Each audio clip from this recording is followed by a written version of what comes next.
Aux 3 rue Rollon, à Rouen, 4 assos qui aident les plus précaires et 4 manières de le faire. Chez Solinum, on l'a vu, le numérique est un plus au service de la solidarité. Chez Reconnect, on voit les choses dans l'autre sens. Romane Ravanel, responsable de l'antenne normande de Reconnect. Le numérique est aussi un facteur de précarité. Première victime, les sans-abri.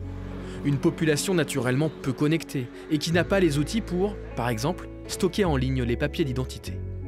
Ils se les font voler ou ils les perdent. Donc l'idée, c'est vraiment de se dire que si c'est numérisé, ils ne vont pas les perdre. L'idée, c'est d'avoir tous nos documents bien rangés dans un même dossier. Car ces documents sont essentiels pour recourir aux aides sociales. En France, le taux de non-recours oscille entre 30 et 40%. D'où le développement de cet outil, un coffre-fort numérique. Donc dans mes documents, il y a des dossiers ou des documents, là par exemple, le logement, la santé. Dans ce coffre-fort, entièrement sécurisé, on dépose tous les documents utiles pour les démarches administratives. 900 coffres ont été ouverts en Normandie en 4 ans. Au départ, uniquement pour les sans-abri.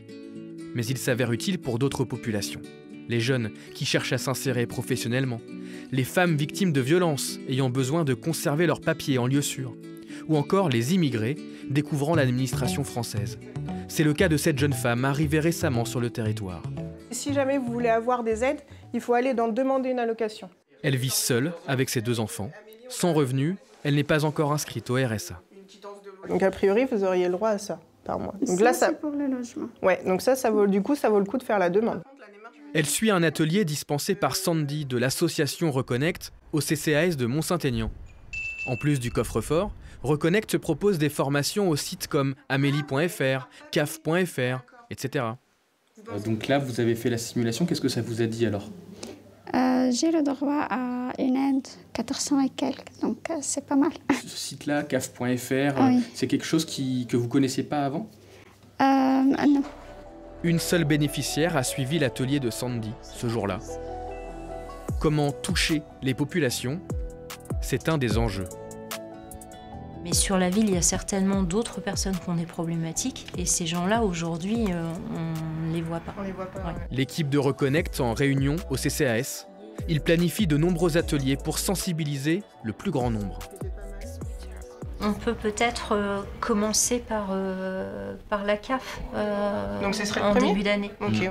Donc en fait, le but, c'est de les rendre autonomes et puis qu'ils soient justement capables de se renseigner sur leurs droits pour qu'ils puissent y accéder comme tout le monde. À l'instar de Reconnect, qui a étendu ses populations cibles, on se rend compte au CCAS que la précarité numérique touche de plus en plus de personnes. Parce qu'on est senior et que c'était pas dans notre culture, parce qu'on n'a pas le matériel adapté. Enfin, pour un tas de raisons, l'accès aux droits peut être une problématique. Mais chaque problème a sa solution. Et ici, les solutions, on les trouve, on les met en place pour lutter contre l'exclusion.